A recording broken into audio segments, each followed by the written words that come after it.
The Vergas Show is brought to you by Spanky Stone Hearth, casual fine dining on beautiful Rose Lake. Vergas State Bank, your locally owned community full-service bank. Vergas Event Center for gatherings large or small, including weddings. Vergas Liquor Store, where all the profits profit Vergas.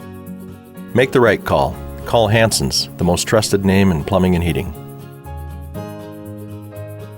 Hi, welcome to the Vergas Show. I'm Sherry Hanson. Thanks for joining me today. We've got a special treat for you. We're with Centurion. It sounds rather Roman, but it's Norwegian actually in this case. We're with Jean Saylor. Jean and her husband Archie raised their family on Rose Lake just outside of Vergas, and they're 8 children, and she's just got an incredible story to tell of going through the Depression, going through World War II, and then going through raising 8 kids. So I welcome you to join Tony, her son, and Jean as they tell you a little bit more about her life. Hi everybody, today we're here with my mother, Jean Saylor, who turned 100 years old on December 1st, 2024. Back in 1924, the president was Calvin Coolidge. Some famous people who were born that year were Carroll O'Connor, Truman Capote, Marlon Brando, Cicely Tyson, Don Knotts, Lauren Bacall, and Benny Hill. The price of a dozen eggs, 47 cents. A loaf of bread, 10 cents. A gallon of milk, 56 cents. A movie ticket was 25 cents. A postage stamp was 2 cents. A new car, $265. A new house, $7,500. And a gallon of gas, 21 cents. So, things have changed over the years, haven't they, Mom? Right. I see an advertisement on TV where a car is the price of a house. The house used to be like 7,000 something. Yeah. Okay, can you tell us, you were born at home on a farm in Butterfield, Minnesota. Near Butterfield, yes. Okay, what was it like growing up on a farm? Well, it was different. We didn't have electricity, and we didn't have indoor plumbing, so everything had to be done outdoors. How did you heat your house? How did what? How did you heat your house? Well, we had a what they called a heater that burned coal, and then also a range in the kitchen to cook with, and that burned wood. In the winter, was it pretty cold upstairs? There was frost on the walls. Where did you change? Pardon? Where did you change clothes? Right where we were sleeping. Okay, did you ever go down to the kitchen where it was warm? Oh yeah, we went down, got behind the heater, and got dressed. Okay. What was it like having no indoor plumbing? It wasn't fun.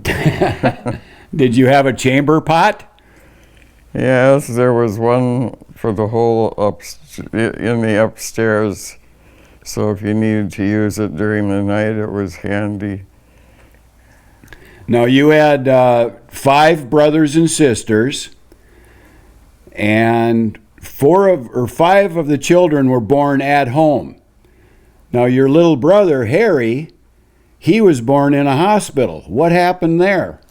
Well, it turned out that when he came home from the hospital, they had discovered there was something wrong with his arm.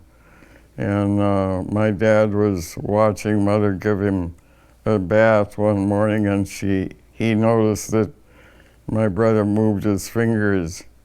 So he got him in the car and took him to a chiropractor, and it turned out that his shoulder was out of joint, and he came home from the hospital that way. And the rest of his life, his one arm was a little bit shorter than the other arm, wasn't it? Yeah. but he became a rancher and a cowboy. Right. Okay. So you were born in 1924.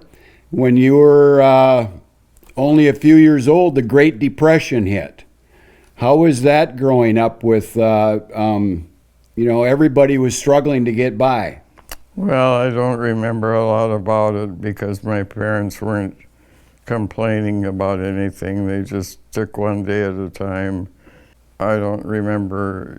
We had no communication as far as telephones and talking with other people that lived outside the farm. So I don't know.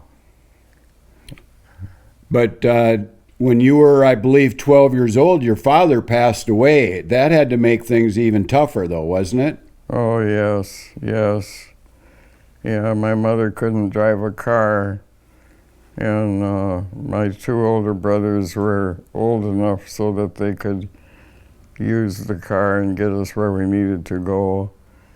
But they finally, the farm we lived on was owned by somebody in another state, and they paid us to run the farm for them.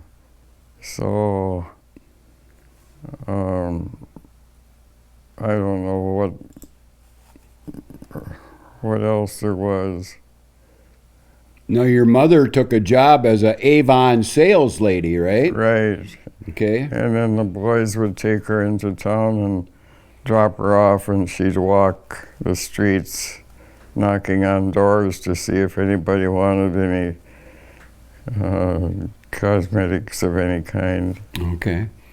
And then you eventually moved into town and lived with one of your aunts, was it?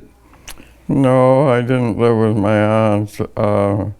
I spent I think a whole year living with my grandmother, who lived just a couple blocks from school, so I would walk to school. Was it uphill? It was fairly flat. Now, you mentioned that you did not have electricity, so you had kerosene lamps. Right. Tell us about your sister Eileen when one of those kerosene lamps exploded. Well, my parents and those of us that were living at home went to visit at the neighbors not too far away, and Eileen and the neighbor boy Alan were sitting at the table, and there was a lamp hanging from the ceiling, and it needed to be jacked up, so they pumped it, and wasn't just a little bit later it blew up, and the flames came around and landed on my sister. So she was in bad shape, had to be taken to the hospital. Did they take her to the Mayo Clinic? They took her to the hospital in St. James, but I don't remember when she went to the Mayo. I don't remember that. But most of her upper body was burned, right? Well, mostly her face and arms. Mm-hmm. But she ended up getting married and had about, 8 kids? Well, I think she had 6. 6? Okay. All right. And she was the tomboy in the family, right? Yeah. Yeah. Now, you mentioned going to school. You were telling me the other day about how you got disciplined one time when you were, I think, a senior. What happened there? Well, I was living with my grandmother, and I would come to school late real often, and the principal was not happy about that, so he told me I had to do something to correct it, and he said I needed to learn a poem, so he came with a poem, and it was Trees, I think was the name of it. hear the tinkling of the bells, bells. Hear the tinkling of the bells, silver bells. What a world of merriment their melody foretells. How they twinkle, twinkle, twinkle in the icy air of night. All the stars that oversprinkle, whatever. Now, who was the principal? Archie Sailor. So your future husband was the one who disciplined you. Yeah. Okay, we're going to end it right now, and then we'll pick it up the following week. Okay.